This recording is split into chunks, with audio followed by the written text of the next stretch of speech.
Oi, este aqui é o 13º vídeo, também conhecido como o último, do mês do terror, edição 2020.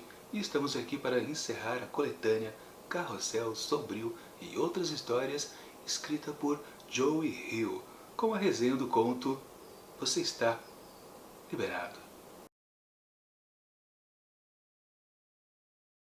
Holder está no seu terceiro whisky, fingindo desinteresse na mulher famosa sentada ao lado dele, quando todas as TVs da cabine ficam escuras e uma mensagem dentro de uma caixa de texto branca aparece nas telas. Anúncio em andamento. Assim começa Você Está Liberado, escrito por Joe Hill, que conta a história aqui de Holder e também de mais 9 outras personagens. Bom, todas elas estão a bordo de um Boeing 777 saído de Nova York em direção a Fargo. Bom, o que há de interessante aqui? Na verdade, é uma questão de relações internacionais. E é exatamente do que se trata aquela mensagem que apareceu ali nas telinhas que ficam nos assentos dos passageiros. Bom, o comandante ali da aeronave avisa que há algum problema não ainda muito identificado a respeito de Guam, que é uma ilha lá do Pacífico Sul. É uma das propriedades, são os territórios avançados, melhor dizendo, né, dos Estados Unidos espalhados pelo mundo. A questão é que a divisão de assuntos estratégicos ou algo meio parecido com isso comunicou ao comandante, aliás eu não sei porquê, comunicou que realmente o país perdeu contato lá com aquela ilha. E depois, com maiores informações, sim, o piloto informaria mais outros detalhes a todos os passageiros ali presentes. Ele encerra a mensagem e volta a ser exibido lá o filme que todo mundo estava vendo por lá, né? Bom, na verdade, meio que todo mundo começa a sacar, todos esses 10 personagens, que algo de estranho está acontecendo ou começando a acontecer no mundo, justamente lá por causa de Guam. Bom, na verdade, isso é mais pra frente na história, a gente acaba entendendo que havia uma pendenga entre os Estados Unidos e a Coreia do Norte. Sim, parece que houve uma retaliação. Onde? Em Guam. E diante disso, todo mundo tem a noção exata que, ai ai, o fim do mundo chegou. Mas eu não vou dar mais detalhes, porque senão estraga a experiência de quem ainda pretende ler esse conto aqui, cheio de tensões. Minha avaliação do texto. Bom, a primeira coisa que eu vou dizer para vocês aqui é que eu já fui um grande apreciador das versões cinematográficas de alguns livros publicados lá na década, eu acho que de 50, 60, talvez 70, não sei precisar exatamente, porque na verdade eu não li esses livros, eu só vi realmente as versões para o cinema. Aliás, não vi nem no cinema, eu vi na televisão. Mas a série de livros a qual me refiro é aquelas que tratam justamente de aviões em perigo. A famosa série, né, Aeroporto, o primeiro livro acho que chamava Aeroporto, ou na verdade não era, né, foi já brasileirado para Aeroporto. Bom, o que importa é que isso gerou vários e vários livros e também filmes, né? Cada vez mais a pendenga, o perigo que o avião passava era cada vez mais rebuscado ou mais amalocado, para falar a verdade, né? Acho que no primeiro, se não me engano, era apenas uma bomba a bordo. Sim, na verdade, o grande interesse desse tipo de literatura ou dos filmes é exatamente o comportamento das pessoas perante a um perigo iminente. Sim, é isso que faz aquelas histórias terem um sabor, não é exatamente o perigo realmente. Não, o que importa são as pessoas, né? A gente vai descobrindo cada uma de suas histórias. Realmente rendia bons filmes, boas histórias pelo menos, né? E sim, digamos que é uma boa diversão, nada que vá mudar o mundo. E sim, claro, quando esse texto aqui do Joe Hill começa exatamente com uma pendenga a bordo de um avião, sabendo-se que ele vai passar por um certo, ainda desconhecido qual perigo, né? Mas ele vai. Então o que importa é basicamente comparar essa história com exatamente aquelas histórias antigas. Aliás, ao final aqui do livro, onde temos aqueles vários textos informativos feitos pelo próprio Joe Hill a respeito das pequenas histórias aqui contidas, ele não faz nenhuma menção exatamente a esse tipo de literatura, né? Que foi um pequeno nicho que existiu realmente lá em tempos antigos, décadas de 50, 60, 70, realmente eu nem fui pesquisar. Mas o que importa é que, sim, o Joe Hill gosta de fazer bastante referências para alguns gêneros literários, né? Provavelmente, talvez ele tivesse isso em mente, mas talvez ele nem tenha percebido, ou ele tenha literalmente esquecido de colocar por aqui no texto informativo.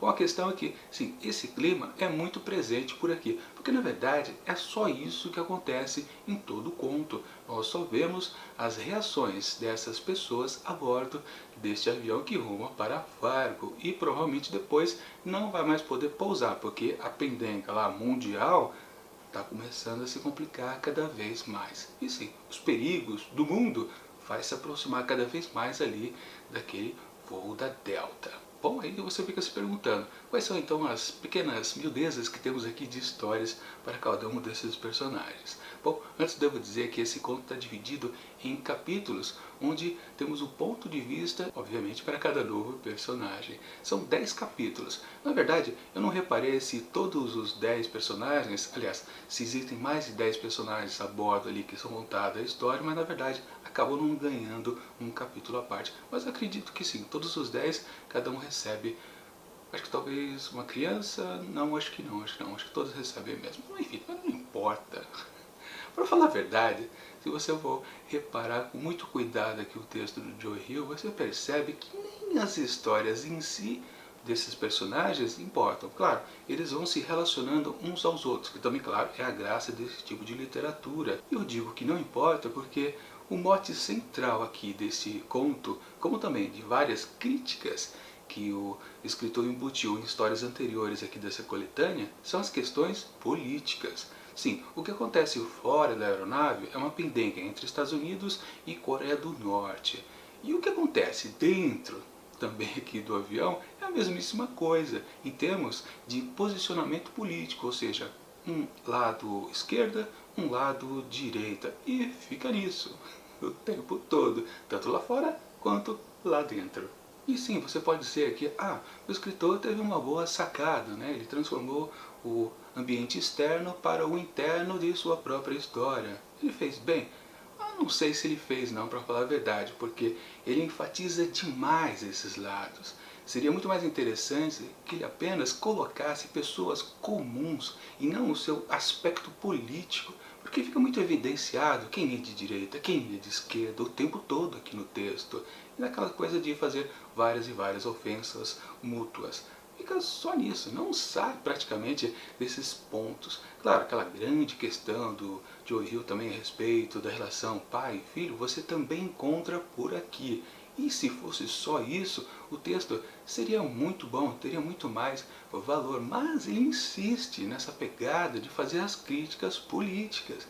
E não só fazer crítica política, né? Ele faz sempre essa divisão da esquerda e a direita, ou direita e esquerda para vocês, eu sempre faço o contrário ali, mas não importa. Ele sempre insiste nisso, ou seja, ele tem uma mão pesada quando ele faz textos críticos. Aqui, mais uma vez, de novo, se ele abolisse isso, ficaria muito melhor, porque as histórias das relações entre pais e filhos são muito melhores, com certeza. E bom, dito isso, a história não sai desse ponto, realmente não sai. A não ser, claro, a confusão que está aumentando lá do lado de fora. Praticamente eu não posso dizer exatamente o que acontece, porque senão começa a contar todo o final da história. E realmente você pode ficar um pouco, talvez, descontente de saber tudo isso. Bom, não sei, porque no fundo as histórias pessoais desses personagens são, sim, mais interessantes se você relevar os aspectos políticos, considerar como um texto normal. Mas de qualquer forma, para você se situar um pouco de qual é o perigo que passa essa aeronave, ali naquela cidade de Fargo, que aliás, né, até eu fui fazer uma pesquisa ali a respeito dela e descobri que existe Fargo em 3 localidades diferentes, pelo menos nos Estados Unidos. Existe uma série de televisão chamada Fargo, eu não sei em qual estado que é, como também ela foi baseada num filme dos irmãos Coen, né? O filme eu cheguei a assistir, a série eu não vi nenhum episódio, mas também não sei, tanto no filme quanto na série, em qual estado americano que acontece a história. Enfim, deve ser a mesma, que é até uma referência aqui de um dos personagens para o outro, justamente a respeito dessa série Fargo, que é uma atriz que participa, ou deveria estar participando e não está. Enfim, não importa. O que vale é que ali naquela região de Fargo temos os silos dos mísseis balísticos internacionais. Se você não sabe o que é isso, bom, são os foguetes do fim do mundo. Pois é, na verdade, tanto os Estados Unidos quanto a Rússia e outros países, eles possuem aqueles mísseis que têm as bombas nucleares. Ou seja, literalmente, eles não precisam mandar os seus soldados lá para um conflito com outro país. Na verdade, eles lançam um míssil em solo, ele voa, alcança lá as alturas na estratosfera e acaba descendo com tudo lá na terra do inimigo. E acabou.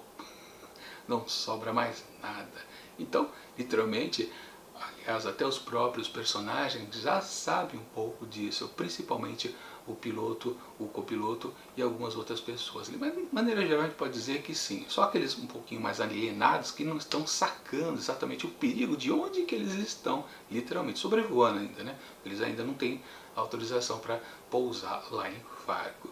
Ou seja, ali é uma fonte onde esses mísseis intercontinentais vão atacar o inimigo, que no caso é a Coreia do Norte. Há uma outra questão ali também que acontece depois, mais para o final, mas isso não vale dizer.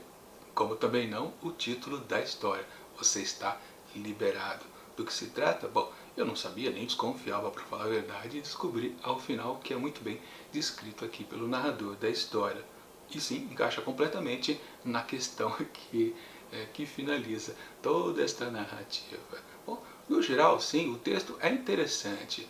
Mesmo que você não curta esse lado político super escancarado, a história é interessante por causa das questões das relações de pais e filhos. Mas, por outro lado, se você gosta dessas pendengas políticas, você pode gostar do texto um pouquinho mais, ou então ignorar completamente, porque, na verdade, muita gente pode passar por cima disso, ignorar e tudo bem, não tem problema. É que, para quem capta, isso irrita bastante. Portanto, eu, no meu gosto, apenas disse, vai, fica falando essas coisas aí, não vou prestar atenção, senhor Joey Hill.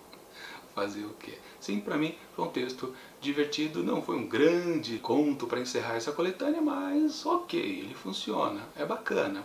Portanto, chegamos a um bom termo aqui, a Carrossel Sombrio e outras histórias. E, claro, avaliando aqui esse último momento aqui do livro, eu atribuo para Você Está Liberado, escrito por Joey Hill, 3 asteriscos.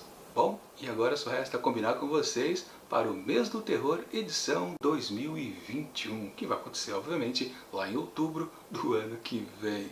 Demora um pouquinho, mas enquanto esses meses vão passando, a gente vai decidindo qual livro nós vamos adotar. Na verdade, uma curiosidade para vocês, eu sempre penso num livro X, mas no decorrer dos meses eu vou descobrindo outros interessantes, como foi o caso aqui desse livro de Joey Hill. Eu não ia fazer a leitura dele, mas ele pintou uma caixa mistério lá da tag Experiências Literárias, tag Inéditos, que foi onde eu descobri quando eu desembalei lá a caixinha. Descobri ele lá dentro. Aliás, Joe Hill eu nem conhecia, para falar a verdade, não sabia que ele era filho de Stephen King. Se você quiser adquirir esse livro, deixo aqui na descrição do vídeo um link direto lá para o site da tag Experiência Literária. Confere que é uma boa experiência você comprar e abrir uma caixa mistério. Enfim, tá combinado então para o ano que vem e agora só resta dizer tchau!